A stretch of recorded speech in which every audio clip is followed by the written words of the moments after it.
I am Dr. Narayan Diti.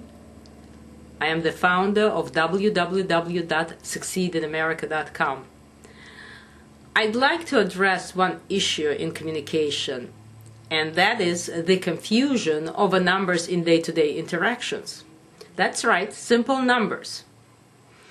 Every day, millions of people use numbers either in face-to-face or over-the-phone interactions.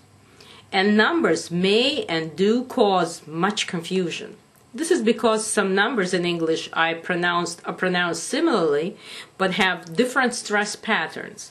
Reversing the stress is likely to lead to disconnect between the communicating parties. These numbers are in the teens, such as 13, 14, 15, 16, 17, 18, and 19, and in tens, such as 30, 40, 50, 60, 70, 80, and 90.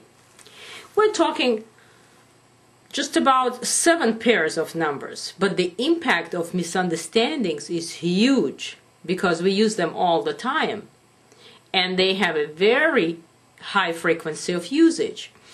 And the difference between these two pairs are not always easy to spot, especially for non-native speakers.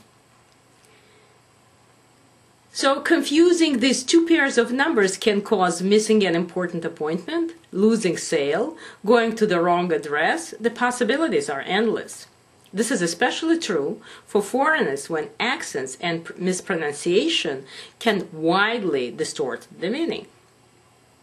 Consider these examples. This task will take me 16 hours to complete, compared to 60 hours to complete. This task will take me 60 hours to complete. My wife is 14 versus 40 years old. This item costs $19 versus $90.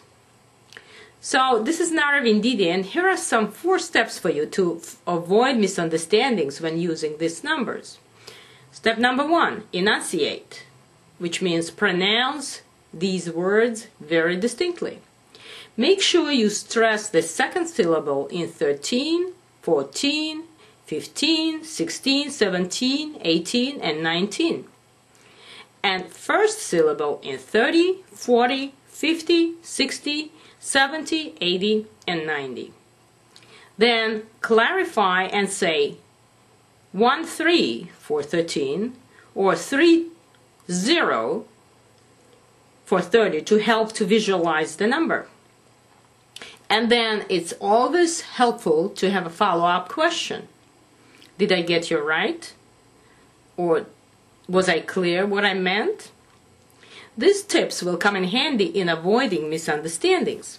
So for more tips, go to www.succeedinamerica.com